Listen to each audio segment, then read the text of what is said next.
ನಮಸ್ತೆ family, welcome back to Pavan Janappa official YouTube channel. ಎಲ್ಲರೂ ಆರಾಮಾಗಿದ್ರೆ ಅನ್ಕೋತೀನಿ. ಎಸ್, ನಾನು ಕೂಡ ಆರಾಮಾಗಿದ್ದೀನಿ.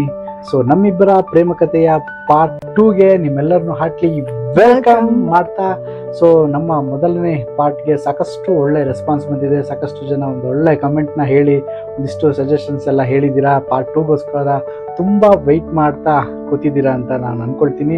ಸೊ ಯಾರೆಲ್ಲ ನನ್ನ ಚಾನಲ್ನ ಫಸ್ಟ್ ಟೈಮ್ ನೋಡ್ತಾ ಇದ್ದೀರಾ, ದಯವಿಟ್ಟು ಚಾನಲ್ನ ಸಬ್ಸ್ಕ್ರೈಬ್ ಮಾಡಿ, ಹಾಗೆ ನಿಮ್ಮ ಫ್ರೆಂಡ್ಸ್ ಆ್ಯಂಡ್ ಫ್ಯಾಮಿಲಿ ಜೊತೆ ಶೇರ್ ಮಾಡಿ ಅಂತ ಹೇಳ್ತಾ, ಜಾಸ್ತಿ ತಡ ಮಾಡೋದು ಬೇಡ, ಇವತ್ತಿನ ನಮ್ಮಿಬ್ಬರ ಪ್ರೇಮ ಕಥೆಯ ಪಾರ್ಟ್ 2ನ ಸ್ಟಾರ್ಟ್ ಮಾಡೋಣ, ಬನ್ನಿ.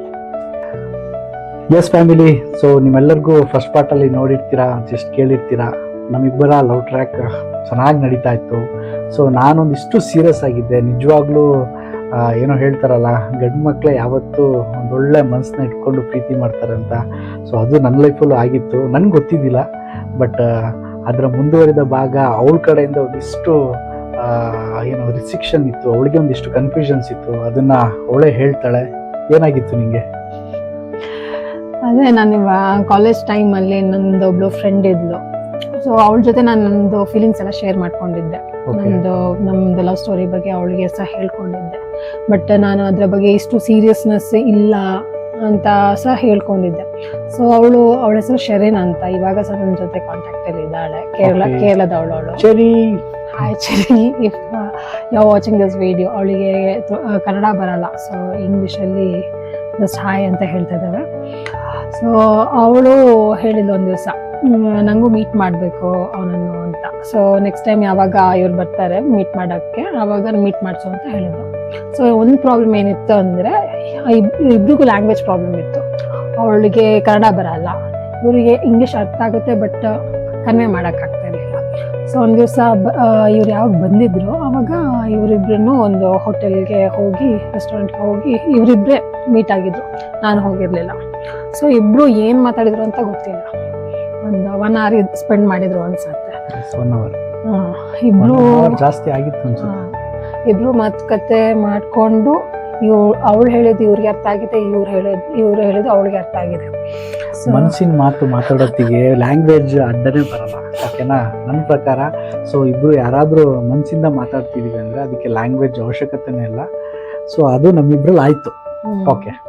ಸೊ ಅವಳು ಮೀಟ್ ಆಗಿ ಬಂದ ತಕ್ಷಣ ನನಗೆ ಒಂದೇ ಮಾತು ಹೇಳಿದ್ದು, Supri, he's into serious relationship with you, don't play with his life ಅಂತ ಹೇಳ್ಬಿಟ್ಲು.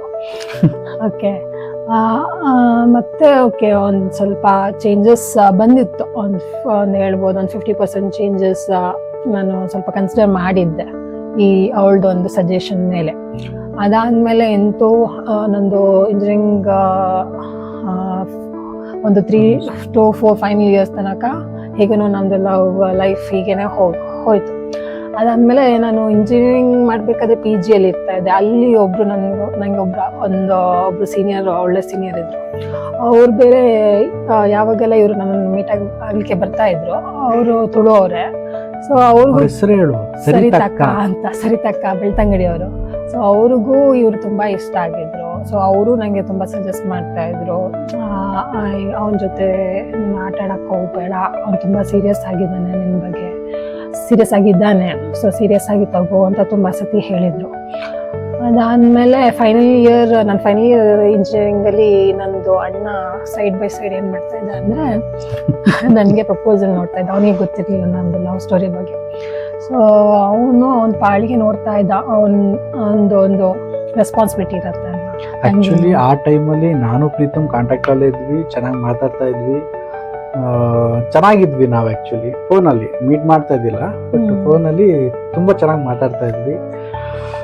ಅದೇನು ಹೇಳ್ತೀವಿ, ಇಕ್ಕಟ್ಟಿನ ಪರಿಸ್ಥಿತಿ ಅಂತೀವಲ್ಲ, ಸೊ ಆ ಸಿಚುವೇಶನ್ ನಾನಂತೂ ಇದ್ದೆ. ಅಣ್ಣಂಗೆ ಗೊತ್ತಿರಲಿಲ್ಲ ಇದು ಎಲ್ಲ ಸ್ಟೋರಿ ಹೀಗೆ ಇದೆ ಅಂತ ನಮ್ಮ ಮಧ್ಯ. ಸೊ ಅವನೇನು ಮಾಡ್ತಾ ಇದ್ದ, ಒಂದಿಷ್ಟು ಪ್ರಪೋಸಲ್ಸ್ ಮ್ಯಾಟ್ರಿಮೋನಿಯಲ್ ಎಲ್ಲ ನೋಡ್ತಾ ಇದ್ದ. ಸೊ ಹೇಳ್ತಾ ಇದ್ದ ನಂಗೆ ಕಾಲ್ ಮಾಡಿ, ಆ ಥರ ಪ್ರಪೋಸಲ್ ಇದೆ, ಈ ಥರ ಪ್ರಪೋಸಲ್ ಇದೆ ಅಂತ. ಅವಾಗ ನನಗೂ ಕನ್ಫ್ಯೂಷನ್, ಈ ಟೈಮಲ್ಲಿ is it the right time to tell my brother about our love ಅಂತ. ಬಟ್ ಸ್ಟಿಲ್ ನನಗೆ ಇವಾಗ ಹೇಳೋದು ಕರೆಕ್ಟ್ ಅನಿಸಿಲ್ಲ. ಅದಾದಮೇಲೆ ಹಾಗೇನೆ ಮೂವ್ ಆನ್ ಆಗ್ತಾಯಿತ್ತು ಲೈಫ್. ಮತ್ತು ನಂದು ಇಂಜಿನಿಯರಿಂಗ್ ಆದಮೇಲೆ ನಾನು ಜಾಬ್ ಮಾಡಿದೆ. ಫಸ್ಟ್ ನಂದು ಫಸ್ಟ್ ಜಾಬ್ ಬಂದು ಕುಂದಾಪುರದಲ್ಲಿ ನೀನ್ ಜಾಬ್ ನಿನ್ ಸೇರ್ಕೊಂಡೆ ನಾನು ಇನ್ನು ಸರ್ಚ್ ಮಾಡ್ತಾ ಇದ್ದೆ. ಸರ್ಚ್ ಮಾಡ್ತಾ ಇದ್ದೆ. ನಿಂದು ಕೋರ್ಸ್ ಆಗಿ ಒಂದು 3 months ಆದ್ಮೇಲೆ ನನ್ನ ಕೋರ್ಸ್ ಮುಗೀತಲ್ವಾ. ಸೊ ಆವಾಗ ನಾನು ಇನ್ನು ಸರ್ಚಿಂಗ್ ಅಲ್ಲಿದ್ದೆ. ಆಲ್ರೆಡಿ ಜಾಬ್ ಸಿಕ್ಕಿತ್ತು ಅವಳಿಗೆ, ಲೆಕ್ಚರಿಂಗ್ ಜಾಬ್ ಅಲ್ವಾ.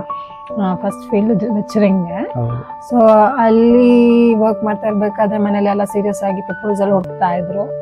ಅದಾದ್ಮೇಲೆ ಯಾವುದು ಆವಾಗ ಸೆಟ್ ಅಂತ ಆಗಿರ್ಲಿಲ್ಲ. ಸೊ ನಾನು ಇದ್ರ ಬಗ್ಗೆ ಏನು ಮನೆಯಲ್ಲಿ ಹೇಳಕ್ಕೆ ಹೋಗಿಲ್ಲ. ಇವರು ಫಸ್ಟ್ ಸೆಟ್ಲ್ ಆಗಿ ಮತ್ತೆ ಮನೇಲಿ ಮಾತಾಡುವ ಅಂತ ನಾವು ಡಿಸೈಡ್ ಮಾಡ್ಕೊಂಡಿದ್ವಿ.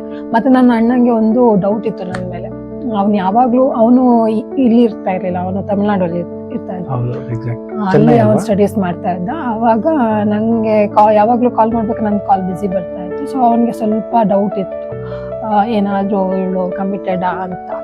ಸೊ ಅವನೇನ್ ಮಾಡಿದ ಅಂದ್ರೆ ಒಂದ್ ದಿವಸ ನಂದು ಫ್ರೆಂಡ್ ಶರೀನ್ ಅಂತ ಹೇಳಿದ್ನಲ್ಲ, ಅವಳು ನಂದು ಇಂಜಿನಿಯರಿಂಗ್ ಮುಗ್ದಾದ್ಮೇಲೆ ಅವಳಿಗೆ ಕೆಲವು ಸಬ್ಜೆಕ್ಟ್ ಬ್ಯಾಕ್ಲಾಗ್ಸ್ ಇತ್ತು ಅಂತ ಅವಳು ಯೂಶಲಿ ಅಬುದಾಬಿ ಅವಳು. ಸೊ ಅವಳು ನಮ್ಮ ಮನೆಯಲ್ಲಿ ಸ್ಟೇ ಆಗಿದ್ಲು ಪ್ರಾಪರ್ ಕೇರಳ, ಬಟ್ ಅವರ ತಂದೆ ತಾಯಿ ಎಲ್ಲ ಅಬುದಾಬಿಲಿ ಇದ್ರು. ಸೊ ಅವಳು ಅಲ್ಲಿಂದನೇ ಹೋಗಿ ಬರೋದು ಮಾಡ್ತಾ ಇದ್ಲು. ಸೊ ಕೇರಳದಿಂದನೂ ಹೋಗಿ ಬರೋಕ್ಕೆ ದೂರ ಆಗುತ್ತೆ ಅಂತ ಹೇಳಿ ಮ್ಯಾಂಗ್ಳೂರಲ್ಲಿ ಇವ್ರ ಮನೆಯಲ್ಲೇ ಸ್ಟೇ ಆಗಿದ್ಲು. ಆ ಟೈಮಲ್ಲಿ ನಮ್ಮ ಮನೇಲಿ ಇದ್ಲು. ಅವಾಗ ನನ್ನ ಅಣ್ಣ ಒಂದ್ಸತಿ ಕೇಳಿದ ಅಂತೆ ಅವಳ ಹತ್ರ, ಹೊರಗೆಲ್ಲ ಹೋಗಿರ್ಬೇಕಾದ್ರೆ ಇಶಿ ಕಮಿಟೆಡ್ ಅಂತ. ಆವಾಗ ಇವಳು ಸುಳ್ಳು ಹೇಳ್ಬಿಟ್ಟಿದ್ದಾಳೆ, ಇಲ್ಲ ಶಿ ಇಸ್ ನಾಟ್ ಕಮಿಟೆಡ್ ಅಂತ ಹೇಳ್ಬಿಟ್ಟಿದ್ದಾಳೆ. ಅದೇ ನನ್ಗೆ ಅವಳು ಹೇಳ್ಬೇಕಾದ್ರೆ ನಾನು ಅವಳಿಗೆ ಬೈದೆ, ಯಾಕೆ ನೀನ್ ಸುಳ್ಳು ಹೇಳಿದ್ದು, ನಿಜ ಹೇಳ್ಬೋದಿತ್ತಲ್ಲ, ಅವನಷ್ಟೇ ಕೇಳ್ಬೇಕಾದ್ರೆ ನೀನ್ ನಿಜ ಹೇಳ್ಬೇಕಿತ್ತು ಅಂತ. ಅದಕ್ಕೆ ಅವಳಂದು okay if you want I will tell him ಅಂತ ಹೇಳಿದ್ಲು. ಅದಕ್ಕೆ if you ask you again you can say she is committed ಅಂತ ಹೇಳಿದೆ. ಅದಾದ್ಮೇಲೆ ಇನ್ನೊಂದು ದಿವಸ ಹೋಗಿರ್ಬೇಕಾದ್ರೆ ಅವಳು ಹೀಗೆ ಕನ್ವೆ ಮಾಡಿದ್ದಾಳೆ ಮೆಸೇಜ್, ಏನಂತ, yeah she is committed and you know the person whom she is loving, you know him ಅಂತ ಹೇಳ್ಬಿಟ್ಟಿದ್ದಾಳೆ. ಬಟ್ ಯಾರು ಅಂತ ಅವನಿಗೆ ಫುಲ್ ಶಾಕ್, ಯಾರಪ್ಪ, how come I know him ಅಂತ. ಅದಾದ್ಮೇಲೆ ಸ್ವಲ್ಪ ಕ್ಲೂ ಎಲ್ಲ ಕೊಟ್ಟಿದ್ದಾಳೆ, ಯಾರಂತ ಎಕ್ಸಾಕ್ಟ್ಲಿ ಹೇಳಿಲ್ಲ. ಅದಾದ್ಮೇಲೆ ಇವನು ಡೈರೆಕ್ಟ್ ಆಗಿ ನನ್ನ ಹತ್ರ ಬಂದು ಕೇಳ್ಬಿಟ್ಟಿದ್ದಾನೆ, ಯಾರು ಎತ್ತ ಅಂತ. ಅವಾಗ ನಾನು ಮತ್ತೆ ಶರೀನ್ ಇಬ್ರು ಸೇರ್ಕೊಂಡು ರಿಯಾಲಿಟಿ ಹೇಳ್ಬಿಟ್ಟಿದ್ದೇವೆ ಹೀಗೆ ಅಂತ. ಅವನಿಗೆ ಫುಲ್ ಶಾಕ್ ಕೇಳಿ. ಅವತ್ತಿಂದ ನನಗೆ ಕಾಲ್ ಇಲ್ಲ, ಇಲ್ಲ ಏನು ನಾನು ಇವ್ರನ್ನ ಲವ್ ಮಾಡ್ತಾ ಇದ್ದೇನೆ ಅಂತ. ಅದಾದ್ಮೇಲೆ ಏನಾಯ್ತು ಅಂದ್ರೆ ಅವನು ಸ್ವಲ್ಪ like he was not happy with our relation. Okay, ಅವನಿಗೆ ಇಷ್ಟನೇ ಇರಲಿಲ್ಲ. ಅದಕ್ಕೆ ಅವನೊಂದು ಪ್ಲಾನ್ ಮಾಡ್ಬಿಟ್ಟಿದ್ದಾನೆ. ಅದಕ್ಕಿಂತ ಫಸ್ಟ್ ನಾನೊಂದು ಹೇಳ್ತೀನಿ, ಎಲ್ಲಾ ಅಣ್ಣಂದ್ರು ಮಾಡೋ ಕೆಲಸನೇ ಅವರು ಮಾಡಿದ್ದಾರೆ. ಸೊ ಅವ್ರದ್ದೇನು ತಪ್ಪು ಅಂತ ನಾನು ಹೇಳಲ್ಲ. ಯಾಕಂದ್ರೆ ಒಂದು ತಂಗಿನ ಅಷ್ಟು ಸಣ್ಣದ್ರಿಂದ ನೋಡಿರ್ತಾರೆ, ಬೆಳೆಸಿರ್ತಾರೆ, ಅವ್ರ ಜೊತೆ ಆಟ ಆಡಿ ಒಂದು ಲೆವೆಲ್ ಬರೋ ತನಕ ಅವ್ರು ನೋಡಿರ್ತಾರೆ. ಸೊ ಅವ್ರಿಗೊಂದು ಆಸೆ ಇರುತ್ತೆ, ಒಂದು ಒಳ್ಳೆ ಸ್ಟೇಜಲ್ಲಿರುವಂಥ ಹುಡುಗನ ಹುಡುಕಿ ನನ್ನ ತಂಗಿಗೆ ಮದುವೆ ಮಾಡಬೇಕು ಅಂತ. ಸೊ ಆ ಯೋಚನೆಯಲ್ಲಿ ಆ್ಯಕ್ಚುಲಿ ನಮ್ಮೇನೇ ಫ್ರೆಂಡ್ಶಿಪ್ ಇದ್ರೂ ಸೊ ಬೇರೆ ಥರದಲ್ಲಿ ನೋಡಿದ್ರೆ ನಾವೊಂದು ಸ್ವಲ್ಪ ಏನು ಅವರಿಗೆ ಸ್ಯಾಟಿಸ್ಫ್ಯಾಕ್ಷನ್ ಆಗಿ ಇದ್ದಿಲ್ಲ. ಅದಕ್ಕೋಸ್ಕರ ಅವರು ಅಪೋಸ್ ಮಾಡಿದ್ರು. ಡೈರೆಕ್ಟ್ ಆಗಿ ಅಪೋಸ್ ಮಾಡಿಲ್ಲ ಅವ್ರು. ಇಷ್ಟೇ ಅವ್ನು ಏನ್ ಹೇಳಿದ ಅಂದ್ರೆ, ಓಕೆ ಫೈನ್, ಅವನ ಹತ್ರ ಹೇಳು, ನೀನೆ ಡೈರೆಕ್ಟ್ ಆಗಿ ಹೇಳು, ನಾಳ್ದು ಶನಿವಾರ ಅವ್ರ ಅಪ್ಪ ಅಮ್ಮನ ಜೊತೆ ಮನೆಗೆ ಬಂದು ನಿನ್ನನ್ನು ಕೇಳ್ಬೇಕು ಅಂತ, ಹುಡುಗಿ ಕೇಳ್ಬೇಕು ಅಂತ ಹೇಳ್ಬಿಟ್ಟಿದ್ದಾನೆ. ಬಟ್ ನಾನು ಆ ಮೂಮೆಂಟ್ ಅಲ್ಲಿ ಇವರು ಇನ್ನೂ ಜಾಬಲ್ಲಿ ಇಲ್ಲ, ಹೇಗ್ ಬಂದು ಕೇಳ್ತಾರೆ ಅಂತ ಅದೆಲ್ಲ ನಂಗೆ ಗೊತ್ತಿಲ್ಲ. ಬಟ್ ಅವ್ರು ಬಂದು ಕೇಳ್ಬೇಕು ಅಂತ ಅವನು ಏನು ಡಿಸೈಡ್ ಮಾಡಿದ್ರು. ಅದಕ್ಕೆ ಹಾಗೇನೆ ಹೇಳಿ, ನಂಗೂ ಗೊತ್ತಿರ್ಲಿಲ್ಲ ಇವೆಲ್ಲ ಪ್ಲಾನ್ ಅಂತ, ಇವ್ರಿಗೂ ಗೊತ್ತಿಲ್ಲ, ನಮಗೂ ಗೊತ್ತಿಲ್ಲ. ನನಗೂ ಆಕ್ಚುಲಿ ಆಮೇಲೆ ಫೋನೇ ಇಲ್ಲ ಅವ್ರದ್ದು. ಅವ್ರ ಮನೆಯಲ್ಲಿ ಅವರ ಮಧ್ಯೆ ಒಂದಿಷ್ಟು ಏನು ಬೆಳವಣಿಗೆಗಳಾಗ್ತಾ ಇತ್ತು. ಅವ್ರ ಅಪ್ಪ ಅಮ್ಮಂಗೂ ಅಣ್ಣಂಗ್ ಮಾತ್ರ ಗೊತ್ತಿತ್ತು. ನಮ್ಮ ಲವ್ ಸ್ಟೋರಿಲಿ ನಮ್ಮ ಭಾವನೆ ನಮಗೆ ಫಸ್ಟ್ ನಿಲ್ಲ, ಇದನ್ನ ನಾವು ಯಾವತ್ತೂ ಮರೆಯಲ್ಲ. ಸೊ ಮುಂದೆ ಹೇಳ್ತೀನಿ ನೆಕ್ಸ್ಟ್ ಏನೇನೆಲ್ಲ ಆಗುತ್ತೆ ಅಂತ. ಇದನ್ನೆಲ್ಲ ನಾವ್ ಹೆಂಗ್ ಫೇಸ್ ಮಾಡಿದ್ವಿ, ಅಂತ ಹೇಳ್ತಿದ್ದೆ ಸ್ಟೆಪ್ ಬೈ ಸ್ಟೆಪ್. ಅವಾಗ ಅವನು ಶನಿವಾರ ಬರಲೇಬೇಕು ಅಂತ ಹೇಳ್ಬಿಟ್ಟಿದ್ದಾನೆ, ಹೆಂಗಾದ್ರೂ ಕನ್ವಿನ್ಸ್ ಮಾಡಿ, ಇಟ್ಸ್ ಲೆಫ್ಟ್ ಟು ಯು ಅಂತ ಹೇಳ್ಬಿಟ್ಟ. ಅದಕ್ಕೆ ಇವ್ರಿಗೆ ಕಾಲ್ ಮಾಡಿ ಹೇಳ್ತಿದ್ದೆ ನಾನು, ಹಿಂಗೆ ಹೇಳಿದಾನೆ ಅಣ್ಣ, ನೀವು ಬನ್ನಿ. ಅದಕ್ಕೆ ಇವ್ರದ್ದು ಸಹ ಫಸ್ಟ್ ಆನ್ಸರ್ ಇದೇ ಇತ್ತು, ಇವಾಗ ನನಗೆ ಜಾಬ್ ಇಲ್ಲ ಹೇಗೆ ಬರಲಿ ಅಂತ. ಅದಕ್ಕೆ ಜಾಬ್ ಸೆಕೆಂಡ್ರಿ, ಫಸ್ಟ್ ಬಂದು ಮಾತುಕತೆ ಮಾಡುವ, ಫಿಕ್ಸ್ ಅಂತ ಜಸ್ಟ್ ಮಾಡ್ಕೊಡುವ, ಮತ್ತೆ ಜಾಬ್ದು ಸೆಕೆಂಡ್ರಿ ನೋಡುವ ಅಂತ. ಆವಾಗ ಇವರು ಎಲ್ಲ ಮನೆಯಲ್ಲಿ ಕನ್ವಿನ್ಸ್ ಮಾಡಿ ಇವರು ರೆಡಿ ಆಗಿದ್ದಾರೆ ಸರ್ ಸ್ಯಾಟರ್ಡೆ ಬರೋಕ್ಕೆ. ಅಷ್ಟೊತ್ತಿಗೆ ನಾನು ನಮ್ಮ ಮನೆಯಲ್ಲಿ ಫುಲ್ ಓಪನ್, ಯಾಕಂದ್ರೆ ನನ್ನ ತಂದೆ ತಾಯಿಗಳು ಆಗಿರ್ಬೋದು, ನಾವು ಬೆಳೆದಂಥ ರೀತಿನೇ ಹಾಗೆ.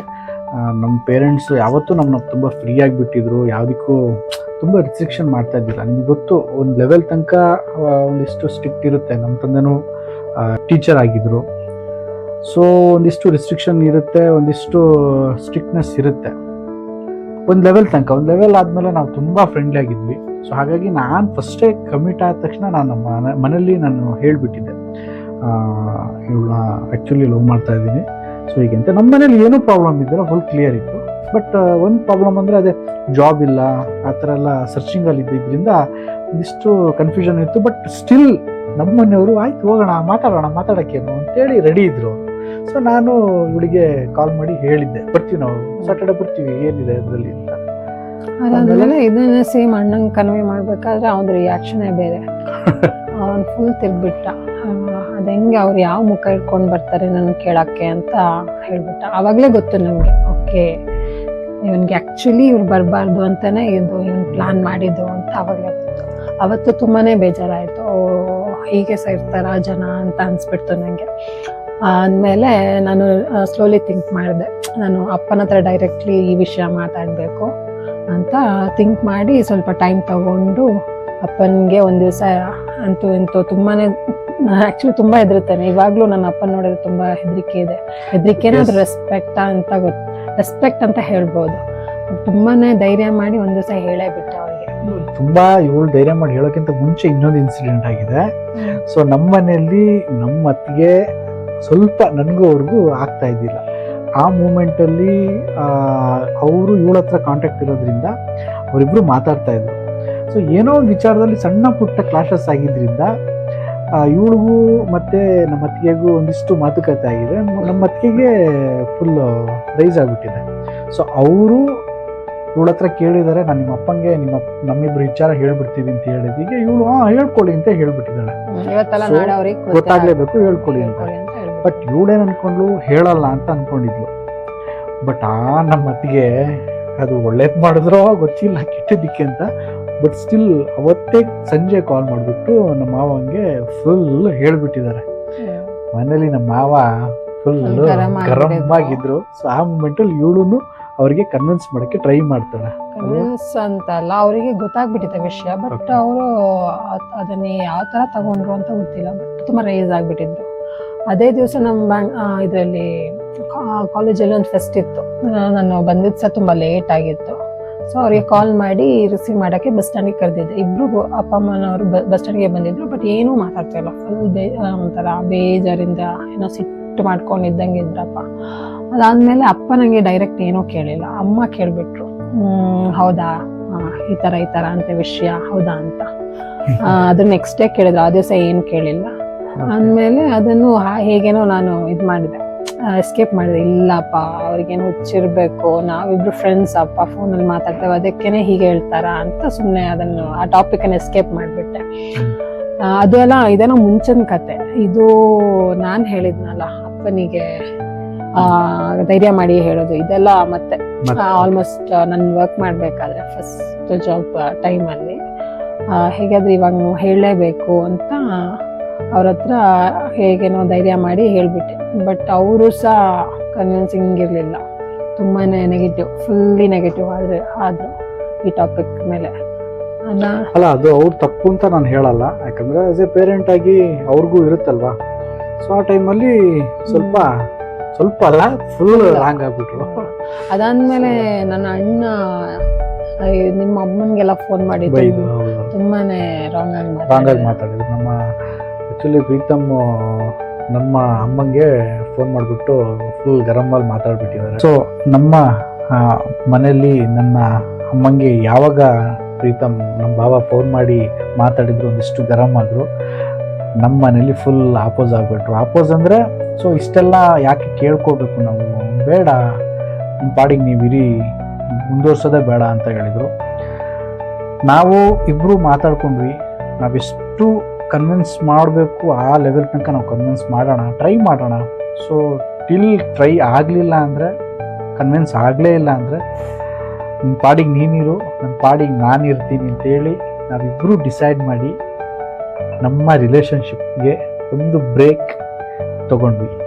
ಈ ಬ್ರೇಕ್ ಎಷ್ಟು ದಿನ ಇರುತ್ತೆ, ಯಾವಾಗ ನಮ್ಮದು ಪ್ಯಾಚಪ್ ಆಗುತ್ತೆ, ಇದೆಲ್ಲವನ್ನೂ ನಾನು ನೆಕ್ಸ್ಟ್ ಎಪಿಸೋಡಲ್ಲಿ ನಾವಿಬ್ಬರು ನಿಮ್ಮ ಜೊತೆ ಹಂಚ್ಕೋತೀವಿ ಅಂತ ಹೇಳ್ತಾ, ಸೊ ಯಾರೆಲ್ಲ ನಮ್ಮ ಪಾರ್ಟ್ 2ನ ನೋಡ್ತಾ ಇದ್ದೀರಾ ನಿಮ್ಮೆಲ್ಲರಿಗೂ ಥ್ಯಾಂಕ್ ಯು ಅಂತ ಹೇಳ್ತಾ, ಯಾರೆಲ್ಲ ಪಾರ್ಟ್ 1 ಮಿಸ್ ಆಗಿದ್ರೆ ದಯವಿಟ್ಟು ಅದನ್ನು ನೋಡಿಕೊಂಡು ಇದನ್ನು ನೋಡಿ, ನಿಮಗೆ ಕಂಟಿನ್ಯೂಷನ್ ಗೊತ್ತಾಗುತ್ತೆ ಅಂತ ಹೇಳ್ತಾ, ಸೊ ಮುಂದಿನ ವಿಡಿಯೋದಲ್ಲಿ ಮತ್ತೆ ನಾವು ನಿಮಗೆ ಸಿಗ್ತೀವಿ. ಸೊ ನಾನು ನಿಮ್ಮ ಪವನ್ ಜಾನಪ್ಪ. ಅಲ್ಲಿ ತನಕ ನಿಮ್ಮೆಲ್ಲರಿಗೂ thank you, take care, bye and ನಮಸ್ತೆ.